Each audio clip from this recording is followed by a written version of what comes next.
ડીસા પંથકમાં ગત મોડી રાત્રે કમોસમી વરસાદ ખાબકતા અનેક નીચાણવાળા વિસ્તારમાં પાણી ભરાયા હતા તો કેટલાક ખેડૂતોના ખેતરમાં મગફળી અને બટેકાના પાકમાં ખૂબ મોટું નુકસાન થયું। હવામાન વિભાગની આગાહી મુજબ બનાસકાંઠા જિલ્લામાં ગત મોડી રાત્રે 2 ઇંચ જેટલો કમોસમી વરસાદ ખાબક્યો હતો, જેના પગલે ખેડૂતોને ખૂબ મોટું નુકસાન થયું છે। ખેડૂતોના મોઢામાં આવેલો કોળિયો છીનવાઈ ગયો છે। ખેડૂતોએ મોંઘા ભાવના ખાતર બિયારણ લાવી મગફળીનું વાવેતર કર્યું હતું, ત્યારે મગફળી ખેડૂતોએ બહાર ઉખાડીને મૂકી છે। ત્યારે મગફળી કમોસમી વરસાદ પડતા ખેડૂતોની મગફળીને નુકસાન થયું છે।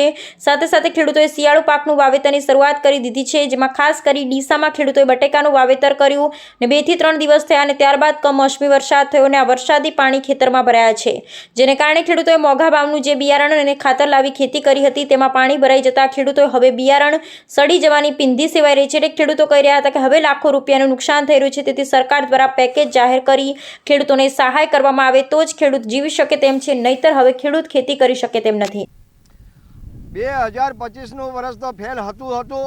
અમે આશા તો બધી ઘણી કરી હતી, બટાકા, મગફળી, બાજરી, પણ અમારે તો નષ્ટ થયું ને સરકાર જોડે સહાય મોગી, સરકાર બનાસકાંઠાને કોઈ આલ્યું નથી। થરાદવાળા લઈ ગયા સહાય તો, અને બીજા કાઠિયાવાડવાળા લઈ ગયા, અને અમે 2026નું વર્ષ અમને આશા હતી કે અમે બટાકા વાવશો ને અમને અઢળક પૈસા મળશે, પણ બટાકા વાયા ને કુદરત માથે રૂઠી છે અને સરકારે રૂઠી। સરકારે એમજમાં કોઈ સહાય આલતી નથી। આ જગતનો બાપ ને જગતનો તાત ને જગતને જીવાડવા વાળો એમજમાં કે સહાય આલો, નહીતર તમે ભૂખે મરશો। એમજમાં કે દેશ એમજમાં કે આખો ભૂખે મરશે। અમે જો નિર્ણય કરી નાખ્યા ને કે અમારે ખાવા એટલું વાવશો તો પછી તમે સબસિડીઓ લઈને એમ આવશો તો ખેડૂત અમને તો ખેતી કરવા તૈયાર નહીં થાય। ખેડૂત અત્યારે લાચાર છે બાપડો। ખેડૂત શું કરે? ખેડૂતને આંખોમાંથી આંસુ નથી નીકળતા, એટલું બાકી રહ્યું છે।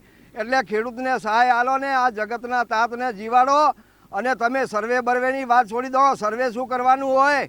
તમારા ખેતીવાડી અધિકારીઓને જિલ્લા લેવલે પૂછી લો કે વરસાદ કેટલો છે અને કેટલો નથી। ખેતરોમાં અત્યારે પાણી ભરાયેલા પડ્યા છે એમજમાં કે, તો એમજમાં ખેડૂતને સહાય આલો અને પેકેજ કોઈ જાહેર કરો કે લાઇટ બિલ માફ કરો તો ખેડૂત એમજમાં જીવશે। નકર ખેડૂત તો અત્યારે મરણ પથારીએ છે। તો એ આ એમજમાં ખેડૂત દિલદાર છે કે હજી કુદરતની એમજમાં માર ખમી શકે એમ છે। બાકી કોઈ એવો બતાડો માયકાલાલ કે એમજમાં કે કુદરતની માર એમજમાં કે કદાચ કોઈ નુકસાન કરતું હોય તો એ સુસાઇડ કરી નાખે। બાકી ખેડૂત એમજમાં કે દિલદાર છે ને હજી જીવે છે અને જીવતો રહેશે એમજમાં કે, પણ ખેડૂતને બેઠો કરવો હોય તો પેકેજ જાહેર કરવો હોય।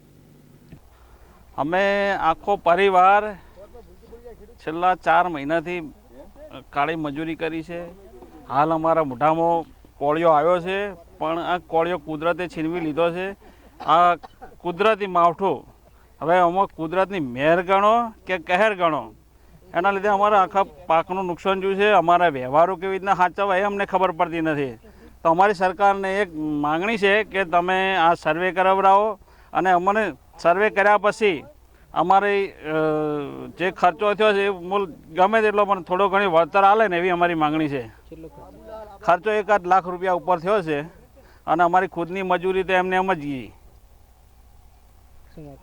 નવીનભાઈ પરમાર, ખેડૂત।